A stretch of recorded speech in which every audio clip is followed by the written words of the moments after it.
Students, welcome back to Prachi foundation online classes. और आप में से बहुत से स्टूडेंट्स ने रिक्वेस्ट की थी वीक न्यूक्लियर फोर्स पर वीडियो बनाने के लिए। तो चलिए आज इसको डिटेल से समझते हैं। आपको पता है कि एटम के अंदर 3 सब एटॉमिक पार्टिकल्स होते हैं, इलेक्ट्रॉन, प्रोटॉन एंड न्यूट्रॉन। अच्छा, इलेक्ट्रॉन तो मूव कर रहा होता है ऑर्बिट में, और न्यूक्लियस के अंदर कौन होता है? तो न्यूक्लियस के अंदर होता है प्रोटॉन एंड न्यूट्रॉन। अब मैंने आपको पिछले वीडियो में बताया था कि जो प्रोटॉन है वो तो आपस में एक दूसरे को रिपेल कर देने चाहिए। इलेक्ट्रोमैग्नेटिक फोर्स बोलता है कि सेम चार्जेस अब एक दूसरे को रिपेल करते हैं। तो न्यूक्लियस के अंदर ये जो प्रोटॉन्स एक दूसरे को रिपेल करके न्यूक्लियस ब्रेक कर देना चाहिए, पर ऐसा होता नहीं है। क्यों? क्योंकि न्यूक्लियस के पास अपना फोर्स होता है जिसको हम बोलते हैं स्ट्रॉन्ग न्यूक्लियर फोर्स, जो न्यूट्रॉन और प्रोटॉन को आपस में बाइंड करके रखता है। अब स्टूडेंट्स, जनरली 2 तरीके से हम न्यूक्लियस को देखते हैं, स्टेबल और अनस्टेबल। अच्छा, स्टेबल कब होते हैं? जब नंबर ऑफ न्यूट्रॉन और प्रोटॉन न्यूक्लियस के अंदर इक्वल नंबर्स में होते हैं, तो हम बोलते हैं कि न्यूक्लियस कैसा स्टेबल है। जब उसके अंदर नंबर ऑफ प्रोटॉन और न्यूट्रॉन इक्वल होते हैं तो वो न्यूक्लियस स्टेबल होता है। और अगर उसमें बहुत ज्यादा एक्सेस में प्रोटॉन है या फिर बहुत ज्यादा एक्सेस में न्यूट्रॉन है तो वो अनस्टेबल होता है। जनरली जिन एलिमेंट्स का जो एटॉमिक नंबर है वो 83 से ज्यादा है, अगर 83 से ज्यादा है एटॉमिक नंबर तो वो अनस्टेबल, या हम बोलते हैं रेडियो एक्टिव। तो वो किस तरीके के एलिमेंट्स हैं? वो रेडियो एक्टिव एलिमेंट्स हैं। अब देखिए, रेडियो एक्टिव जो एलिमेंट्स होते हैं वो अपने आप को स्टेबल करने के लिए कंटिन्यूसली कुछ पार्टिकल्स एमिट कर रहे होते हैं। जैसे उसमें अल्फा रेडिएशन, बीटा डीके होता है और गामा रेडिएशन उसमें से फ्लो हो रही होती है। अब ये जो अनस्टेबल न्यूक्लियस है ये अपने आप को स्टेबल करने के लिए एक प्रोसेस पूरा करता है जिसको हम बोलते हैं बीटा डीके। तो बीटा डीके में क्या होता है कि अगर उसके पास एक्सेस लेवल पे प्रोटॉन है, उसके पास अगर ज्यादा प्रोटॉन है तो वो प्रोटॉन को कन्वर्ट कर देता है न्यूट्रॉन में, और अगर उसके पास ज्यादा न्यूट्रॉन है तो वो उसको कन्वर्ट कर देता है प्रोटॉन में। तो इस प्रोसेस में स्टूडेंट्स या तो इलेक्ट्रॉन एमिट होता है बीटा डीके में, या तो प्रोटॉन एमिट होता है। मतलब ये जो न्यूक्लियस है अपने आप को स्टेबल करने के लिए कंटिन्यूसली इलेक्ट्रॉन या फिर प्रोटॉन का एमिशन कर रहे होते हैं, और एक नया टाइप का पार्टिकल जिसको हम आगे पढ़ेंगे न्यूट्रिनो और एंटी न्यूट्रिनो का एमिशन कर रहे होते हैं। तो ये होता क्यों है? मतलब मैं बोल रहा हूं कि ये न्यूट्रॉन से प्रोटॉन में चेंज हो रहा है या फिर प्रोटॉन से न्यूट्रॉन में चेंज हो रहा है, ये कैसे हो सकता है? तो ये होता है, इसको समझने के लिए आपको समझना पड़ेगा क्वार्क्स के बारे में। क्वार्क्स, अब ये क्वार्क क्या होते हैं? तो क्वार्क को वैसे तो क्वार्क के तो बहुत सारे टाइप होते हैं, पर हम यहां पर पढ़ेंगे 2 टाइप, यानी कि अप क्वार्क और डाउन क्वार्क। तो एक जो अप क्वार्क होता है उसका जो उस पे जो चार्ज होता है वो होता है 2/3 of an electron, 2/3 of a proton. और एक जो डाउन क्वार्क होता है उस पे चार्ज होता है 1/3 ऑफ एन इलेक्ट्रॉन।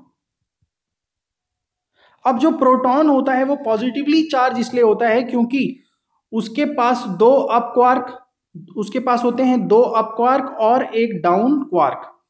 उसके पास होते हैं, देखो, 2 अप क्वार्क होते हैं और एक डाउन क्वार्क होता है, तो इसलिए पॉजिटिवली चार्ज होते हैं। वैसे ही न्यूट्रॉन के पास होता है एक अप क्वार्क और 2 डाउन क्वार्क, एक अप क्वार्क और 2 डाउन क्वार्क से बना होता है। अब जो ये बीटा डीके का प्रोसेस है, जैसा आप देख रहे हो, तो आप पहले ये समझ लो कि प्रोटॉन बना होता है 2 अप क्वार्क एक डाउन क्वार्क से, और अच्छे से आप इस डायग्राम से समझ सकते हो कि न्यूट्रॉन बना होता है एक अप क्वार्क और 2 डाउन क्वार्क से, वहीं पे एक प्रोटॉन बना होता है 2 अप क्वार्क और 1 डाउन क्वार्क से। अब होता क्या है बीटा डीके में, अगर न्यूट्रॉन को बनना है प्रोटॉन तो वो क्या करता है कि इसके एक डाउन क्वार्क को वो चेंज कर देता है अप क्वार्क में। राइट। अगर इसका एक जो डाउन क्वार्क आपको दिख रहा है, अगर ये एक अप क्वार्क में चेंज हो जाए तो न्यूट्रॉन प्रोटॉन बन जाएगा। पर ये प्रोसेस होता कैसे है देखो, तो बीटा डीके दो तरीके से होते हैं, एक तो बीटा माइनस डीके और एक beta plus decay. Beta decay minus decay में क्या होता है कि सपोज कार्बन 14 हमने एक एलिमेंट लिया है जिसके पास नंबर ऑफ प्रोटॉन्स कम है और नंबर ऑफ न्यूट्रॉन्स ज्यादा है, तो न्यूट्रॉन क्या करेगा, अपने आप को प्रोटॉन में चेंज कर लेगा। अब इस प्रोसेस में वो क्या एमिट करता है, वो एमिट करता है एक इलेक्ट्रॉन और एक एलिमेंट्री पार्टिकल। अब ये एंटी न्यूट्रिनो जो पार्टिकल्स होते हैं ये लगभग चार्जलेस एंड मासलेस होते हैं, चार्जलेस और मासलेस पार्टिकल्स होते हैं। तो इस प्रोसेस में अब ये बीटा डी के प्रोसेस है, इसमें आप देख सकते हो कि मास नंबर इसका चेंज नहीं होता लेकिन एटॉमिक नंबर चेंज हो जाता है, इसलिए एक नया पार्टिकल, एक नया एलिमेंट बनाता है नाइट्रोजन 14। वैसे ही बीटा प्लस डीके में क्या होता है कि जब प्रोटॉन्स ज्यादा होते हैं तो प्रोटॉन अपने आप को न्यूट्रॉन में चेंज कर लेता है और इस प्रोसेस में एक प्रोटॉन या पॉजिट्रॉन एमिट होता है और एक न्यूट्रिनो भी एक एलिमेंट्री पार्टिकल है जो कि चार्जलेस और मासलेस है।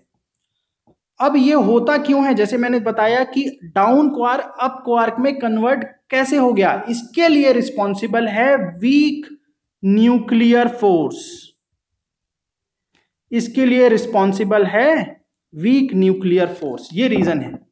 और इसके बाद आप इसको अच्छे तरीके से समझ गए होंगे कि इसका जो रेंज होता है ये बहुत कम होता है, मतलब ये प्रोटॉन के न्यूट्रॉन के अंदर ही हो जाता है, अंदर ही लगता है, राइट। तो ये डिस्टर्ब नहीं करता हमारे स्ट्रॉन्ग न्यूक्लियर फोर्स को, और स्ट्रॉन्ग न्यूक्लियर फोर्स इससे बहुत ज्यादा स्ट्रॉन्ग होता है। बट हाँ, जो हमारा वीक न्यूक्लियर फोर्स है, ये जो है वीक न्यूक्लियर फोर्स ये ग्रेविटेशनल फोर्स से बहुत ज्यादा स्ट्रॉन्ग होता है। तो अगर आपको लिखना हो डेफिनेशन तो आप लिख सकते हो, it is the force that appears only between the elementary particles. Elementary particle जैसे मैंने आपको बताया neutrino and anti neutrino involve in a nuclear process such as beta decay. और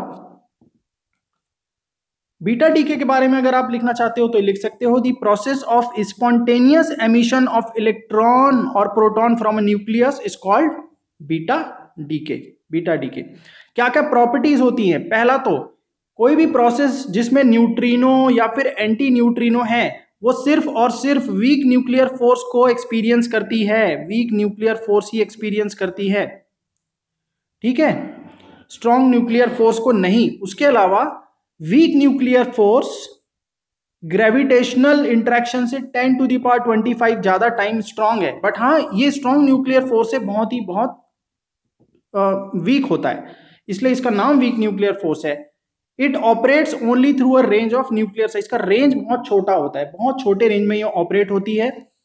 आई होप सो आपको वीक न्यूक्लियर फोर्स के बारे में सब कुछ समझ में आ गया होगा। अगर कोई प्रॉब्लम होगी तो आप मुझे कमेंट कर सकते हैं कमेंट सेक्शन में। I will try my best कि मैं आपको जल्दी से जल्दी रिप्लाई करूं। Thank you so much.